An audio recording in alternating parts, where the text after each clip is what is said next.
अस्सलाम वालेकुम स्टूडेंट्स। ये चैप्टर नंबर 4 का लेक्चर नंबर 7 है, राइबोसोम्स।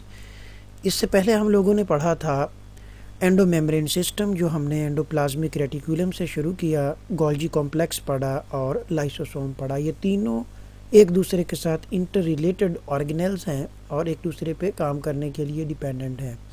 वो एक बड़ा सेक्शन ख़त्म करने के बाद अब हम शुरू करते हैं राइबोसोम। राइबोसोम असल में कोई ऑर्गेनेल नहीं है जो मेम्ब्रेन बाउंडेड स्ट्रक्चर हो। राइबोसोम असल में राइबो न्यूक्लियोप्रोटीन का नाम है। तो ये ग्रेन्यूल्स की तरह है। ग्रेन्यूल ज़रूरी नहीं है कि उनकी कोई मेम्ब्रेन हो, जैसे कि फास्फोलिपिड की या प्रोटीन की बनी हुई।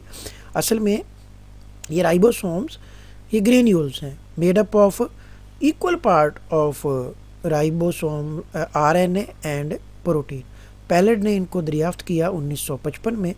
तो ribonucleoprotein made up of RNA and protein of equal amount. इनमें जितना आरएनए होता है उतनी ही प्रोटीन होती है।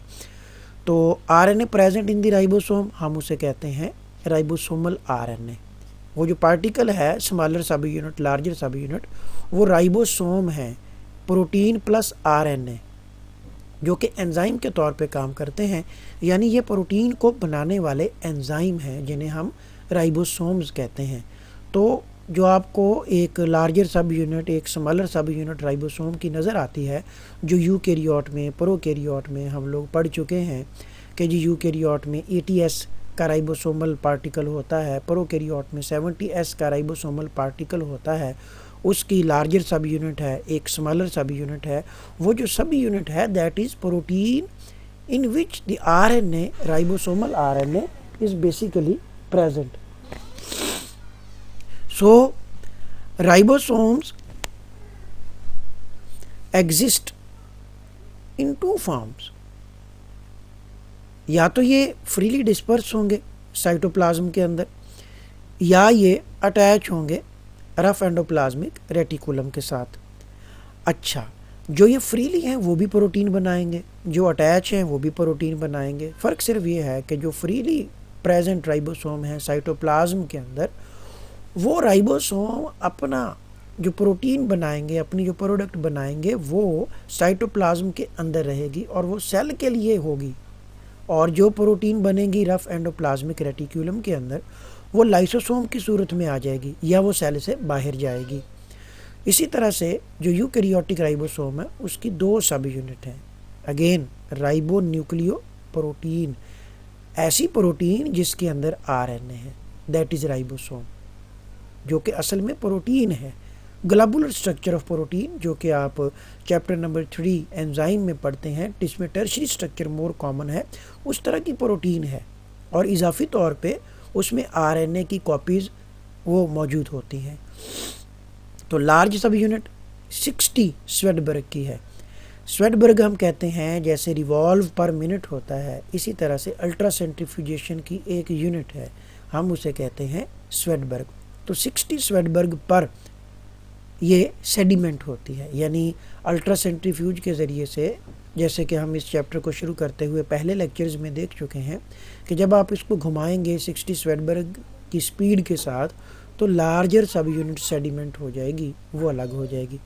स्मॉलर सब यूनिट इसी तरह 40S की, और वो जो पूरा पार्टिकल है वो 80S का। And we are talking about eukaryotic ribosome.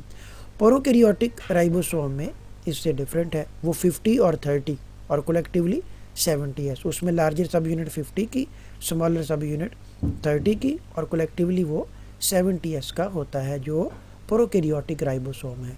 और ये दोनों यूनिट जब जुड़ती हैं, एक तो इनमें मैसेंजर आरएनए मौजूद होता है इनके अंदर, दूसरा ये यूनिट मैग्नीशियम आयन की मदद से आपस में जुड़ती हैं। तो राइबोसोम्स ये अटैच होते हैं मैसेंजर आरएनए के साथ स्मॉलर सब यूनिट में। पहले आती है स्मॉलर सब यूनिट मैसेंजर आरएनए को लेके, उसके बाद उसके ऊपर आता है ट्रांसफ़र आरएनए का एक मॉलिक्यूल अमाइनो एसिड को लेके, उसके बाद बड़ी सब यूनिट उसके ऊपर आके लगती है। ये तरतीब है जब कोई भी प्रोटीन सिंथेसिस होनी हो। इसे फिर सुन लीजिए। स्मॉलर सब यूनिट आती है मैसेंजर आरएनए लेके, जैसे सब यूनिट के साथ मैसेंजर आरएनए लगता है, एक इनिशिएशन फैक्टर होता है, और वो इनिशिएशन फैक्टर सपोर्ट करता है एक ट्रांसफ़र आरएनए को, जो फॉर्माइल मिथ्योनिन अपने पास रखता है। वो ट्रांसफ़र आरएनए स्मॉलर सब यूनिट की जो दरमियान वाली साइट है, जिसे हम पी साइट कहते हैं, वहाँ पे आके लगता है। इसकी तस्वीर, इसकी डिटेल्स हम प्रोटीन सिंथेसिस में पढ़ते हैं। फ़िलहाल आप ये याद रखें कि स्मॉलर सब यूनिट लेके आती है मैसेंजर आरएनए, जिसके ऊपर ट्रांसफ़र आरएनए आएगा और जिसके ऊपर लार्जर सब यूनिट ऑफ राइबोसोम आएगी। तो ग्रुप ऑफ राइबोसोम जो मैसेंजर आरएनए के साथ अटैच है उसे हम पॉलीसोम कहते हैं। अभी आपको दिखा देते हैं पॉलीसोम। तो ये 2 नंबर का क्वेश्चन आता है यहाँ से। बाज़ औक़ात राइबोसोम पूरा ये क्वेश्चन 4 नंबर का पूछ लिया जाता है। तो ribosome assembled in nucleolus, ribosomes मतलब प्रोटीन, उसके अंदर आरएनए असेंबल करने का काम न्यूक्लियोलस में होता है। राइबोसोम की जो प्रोटीन है वो न्यूक्लियस में तैयार नहीं होती, वो ट्रांसलेशन के ज़रिए से बाहर ही तैयार होती है साइटोप्लाज्म के अंदर। उसके बाद वो अंदर आती है। न्यूक्लियस में तैयार होते हैं आरएनए न्यूक्लियोलस में। वो जो राइबोसोमल आरएनए हैं, ये मैसेंजर आरएनए जिसके साथ राइबोसोम लगेगा स्मॉलर सब यूनिट के ज़रिए से। मगर जो राइबोसोमल आरएनए हैं उनको पैक किया जाता है प्रोटीन के अंदर। तो वो जब प्रोटीन के अंदर पैक हो जाए तो राइबोसोमल आरएनए वो कहलाते हैं राइबोसोम यूनिट। तो उसके बाद they are transported to the cytoplasm via nuclear pore. अब ये भी एक बात आप याद रखेंगे कि जब राइबोसोम की एक यूनिट तैयार हो जाती है, वो न्यूक्लियर पोर के ज़रिए से बाहर आती है साइटोप्लाज्म के अंदर। तो फैक्ट्री ऑफ राइबोसोम है न्यूक्लियोलस। तो फंक्शन ऑफ राइबोसोम क्या है? Protein synthesis. ये बड़ी अहम बात आप याद रखेंगे। Factory of ribosome nucleolus, function of ribosome protein synthesis. ये ज़रा आप डायग्राम देखें, बड़ी अच्छी है कि प्रोकैरियोट, अगेन मैंने बताया था 50s की लार्जर सब यूनिट है, 30s की स्मॉलर। तो ये पूरा पार्टिकल 70s का बनता है। 80s ये कोई जमा का फार्मूला नहीं है, एस मीन स्वेडबर्ग, और जिस पे ये सेडिमेंट करता है, जिस पे ये नीचे बैठ जाएगा ट्यूब के, और आप इसको अलग से स्टडी कर सकते हैं। 50s स्पीड है अल्ट्रा सेंट्रीफ्यूजेशन की, इसी तरह से 30s अल्ट्रा सेंट्रीफ्यूजेशन की स्पीड है। जब ये 30s होगा तो ये वाली यूनिट अलग होगी, 50s पे ये वाली, और 70s पे ये दोनों एक पूरा पार्टिकल अलग हो जाएगा। इसमें आप याद रखेंगे कि 5s राइबोसोमल आरएनए और 23s राइबोसोमल आरएनए, 2 आरएनए की कॉपीज लार्जर सब यूनिट में, 16s ribosomal RNA, this is ribosomal RNA because it's present in ribosome. ये कॉपीज स्मॉलर सब यूनिट में मौजूद होती हैं प्रोकैरियोट की। हम प्रोकैरियोट देख रहे हैं। इसी तरह यूकैरियोट में बड़ी सब यूनिट 60s, छोटी सब यूनिट 40s, और इसमें 3 राइबोसोमल आरएनए की कॉपीज़ मौजूद होती हैं बड़ी सब यूनिट में, और 1 कॉपी मौजूद होती है छोटी सब यूनिट में 18s। ये वेरिएबल है यूकैरियोट टू यूकैरियोट, थोड़ी बहुत इनकी सीक्वेंस, इनका तरतीब चेंज हो सकती है।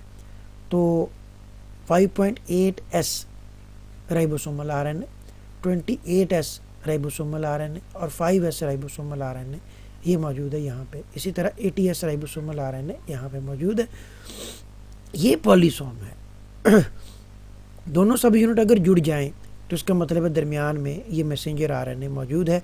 ये स्टार्ट कोडॉन है, इनिशिएटर कोडॉन AUG, पहले ये यहाँ पे जुड़ते हैं और ये कोडॉन पे स्मॉलर सब यूनिट आके लगती है और ऊपर आता है transfer RNA. This one is transfer RNA, this one is larger सब यूनिट, और ये 5 एंड ऑफ मैसेंजर आरएनए से ट्रांसलेशन शुरू होती है।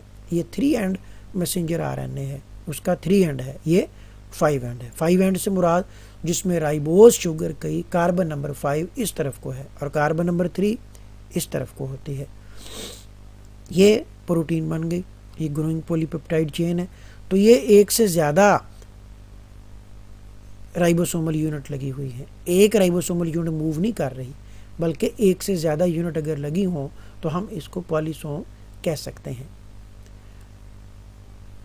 ये उसकी अटैचमेंट है कि जो राइबोसोम अटैच होते हैं एंडोप्लाज्मिक रेटिकुलम के साथ, वो हमें किस तरह से नज़र आते हैं। ये एंडोप्लाज्मिक रेटिकुलम की है ल्यूमन। ये अपनी बड़ी सब यूनिट के ज़रिए से, ये लार्जर सब यूनिट है, ये एंडोप्लाज्मिक रेटिकुलम के स्टैंड के ऊपर यहाँ पे रुक गया। ये लीडर सीक्वेंस होगी जो प्रोटीन बनाएगा। अटैच्ड राइबोसोम, उसकी हर प्रोटीन के साथ ये लीडर सीक्वेंस मौजूद होती है। ये कार्बोहाइड्रेट बनेंगे तो ये ग्लाइकोप्रोटीन भी बन सकता है। सो ये ग्रैनुलर एंडोप्लाज्मिक रेटिकुलम, जिसे रफ एंडोप्लाज्मिक रेटिकुलम कहते हैं, ये फ्री राइबोसोम है, अपनी बड़ी सब यूनिट के साथ इस स्टैंड पर रुक जाएगा। और जो प्रोटीन ये मैसेंजर आरएनए है, जो प्रोटीन अटैच्ड राइबोसोम बनाएंगे वो इस तरह से पैक हो जाएगी। ये हमारी बात पूरी हुई राइबोसोम के बारे में। अभी अगले लेक्चर में हम शुरू करेंगे वेक्यूल और साइटोस्केलेटन। तो ये हमारा एक लेक्चर राइबोसोम के हवाले से लेक्चर नंबर 7 पूरा हुआ। लेक्चर नंबर 8 आपको नेक्स्ट मिलेगा। Wish you all the best.